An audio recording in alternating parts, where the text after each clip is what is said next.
A recent survey shows that about 85% of Canadians are feeling like they're living paycheck to paycheck in 2025. Have you ever paused and wondered if 85% of Canadians are living paycheck to paycheck in 2025, what does that mean for someone like you and me, newcomers who dream of building a life here in Canada? Is this country truly out of reach, or is there a hidden reality that nobody talks about? Stick with me, because the truth about Canada's affordability isn't that simple.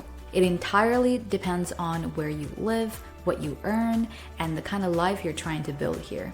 And trust me, it's not what you think. Hi, I'm Bella. In this video, we're not just scratching the surface. We're going to take a deep, honest, province by province dive into what it really costs to live in Canada in 2025. My goal is to share what I wish somebody else had told me before I moved here and help you make the most informed decision possible. And if you find this conversation helpful, please hit the thumbs up and subscribe to my channel so that this information gets to reach more people who need it. Let's dive straight into the numbers that will immediately impact your daily life.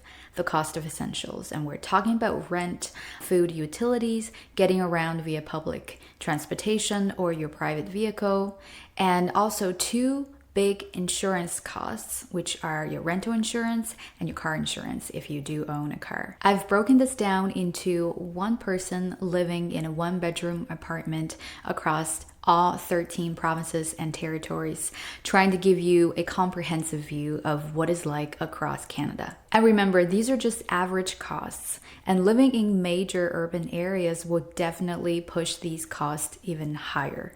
There's quite a bit of a difference across provinces, isn't there? If you choose to live in a city like Toronto or Vancouver, your rent is very likely triple or even quadruple what you would have to pay in a smaller city like Saskatoon or Fredericton. And it's not just about rent. It's also your grocery bills, your car insurance cost, and even your public transit costs. It's a huge difference in daily financial pressure. Look at these numbers. Which province's baseline costs surprised you the most? Drop a comment below. I'm really curious to hear what you think. But here's the burning question. Do higher costs always mean higher salaries? We're diving into that next. Okay, so you've seen the essential costs. Now the other side of the coin, income. Because what you make is just as critical as what you spent, right? And forget about national average, because income levels could vary so much from province to province. Let's look at the average individual after-tax take-home pay for the year 2023 to 2024, which can give us a really good estimate for 2025. As you can see, provinces like Alberta and Saskatchewan are at the top for average take-home pay. Now here's a crucial mini insight for you. While BC and Ontario also show high average earnings, their sky-high cost of living, especially housing, will quickly eat up that income. It's a classic example of high income not always matching the actual purchasing power. On the flip side, provinces like PEI and Newfoundland have lower income levels, but their cost of living is also significantly lower, which can lead to a more balanced and less stressful financial situation. So it's all about finding your personal balance. Considering these incomes, which province or territory aligns best with your earning potential and the cost of living we just discussed? Drop your comment down below. So we've only been talking about renting a place, but what if you wanted to buy a house? Which province do you think might make that happen for you? Get ready, because the numbers might surprise you. Now, let's tackle the big one for many of you, housing. For most of us, the long-term dream in Canada involves purchasing a home, not just renting forever. But what's truly realistic in 2025? And it's not just the purchase price, it's the monthly commitment. We're talking about monthly mortgage payment, house insurance, and your property tax. These all add up big time. Let's break down the average housing price for the 13 regions, along with what you can expect for a monthly mortgage payment, your house insurance, and your property tax. Please note that these are broad averages and will significantly vary depending on the specific city or rural area you decide to settle in. And also remember that these numbers are based on the assumptions that First, you're paying a minimal down payment. Second, you're taking on a 25-year mortgage with 5-year fixed at a mortgage rate of 5%. Compare these total housing costs to the rent figures we saw earlier. What a difference. And here's another crucial point. Accessing a mortgage can be a real hurdle for newcomers, which requires a Canadian credit history and a substantial amount of down payment. Even if you have the funds, your initial access could still be limited. That said, if you have sufficient funds to pay for the property outright, maybe not having a Canadian credit history is not going to be a problem for you, but that's going to be a different conversation. So generally speaking, for some, especially in the high-cost provinces, renting a place might be the better option initially. For others, buying outside major cities in more affordable provinces makes more financial sense. It really is a strategic decision. So, are you leaning more towards renting or buying a house? And what's your biggest concern with either option? Share your thoughts down below. But what happens to these costs when you add a family to the mix?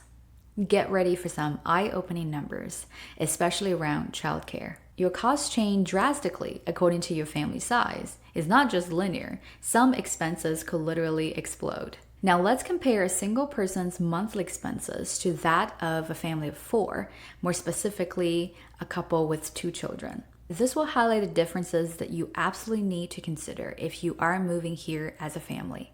Here, the numbers are based on the cost of living in a medium cost province like Alberta or Manitoba. As you can see, expenses for family can jump substantially.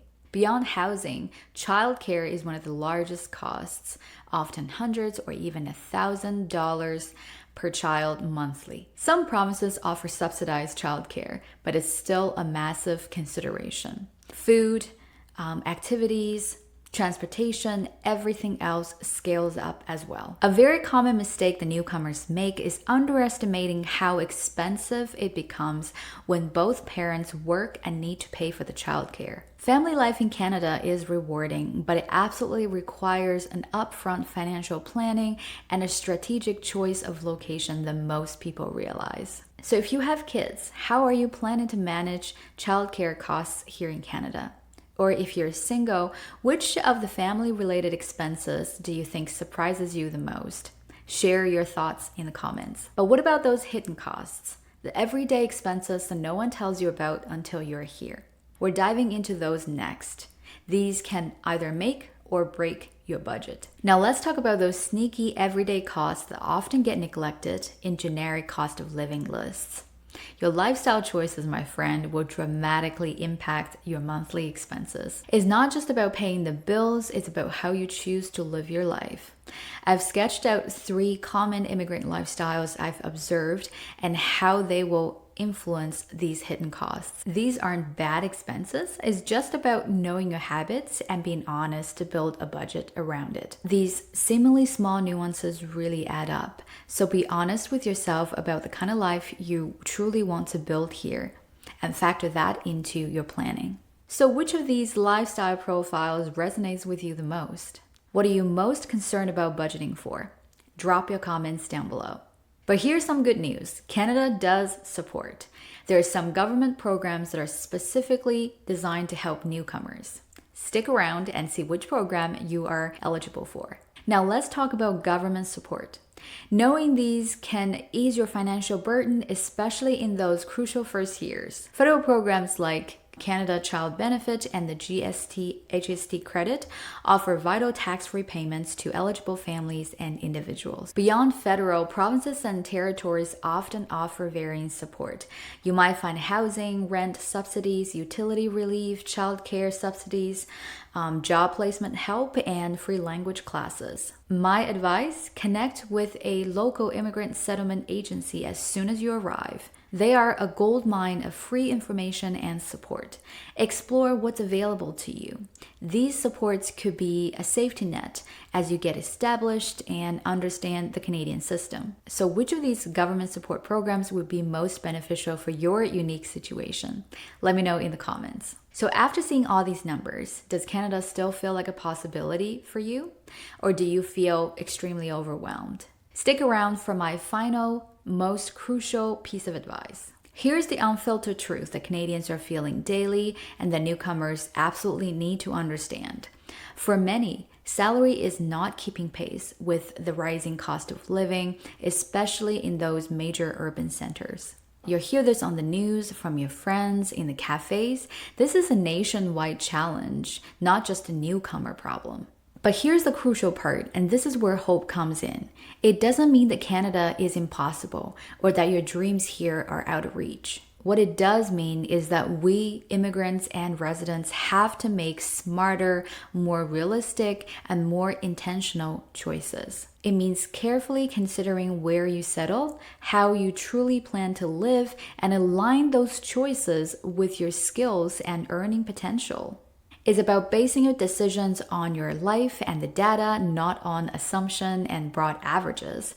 It's about being strategic, informed, and adaptable. So please don't let broad generalizations or sensational headlines decide the future for you. Take the time to look at your personal income potential, your family's unique needs, and your own values. Then, and only then, compare what each province and territory realistically offers in terms of cost and lifestyle. Because ultimately, whether Canada is affordable for you depends far more on your personal context and the thoughtful, informed decision you make than any single sweeping statement. It is your journey and you have the power to shape it. All right, we've covered a huge amount of ground diving deep into the financial realities across Canada. If you have already moved, what is the one cost that genuinely surprised you the most? Or if you're still planning to move, what do you most worry about when it comes to affordability? Let me know in the comments below. I'd absolutely love to start a real honest conversation with you all. If this deep dive helped you, my other 2 videos will also be incredibly valuable. One of them explores the emotional impacts moving to Canada can have on somebody, and the other one explores the healthcare system and provides a complete guide for newcomers like us to access the healthcare in Canada. Links are in the description below. And if you want more practical, honest, friend-to-friend conversations like this to help you thrive in Canada, please hit the subscription button and give this video a thumbs up. It genuinely helps my content reach more people who are just like you planning their big journey. Thanks so much for watching, and I'll see you in my next video.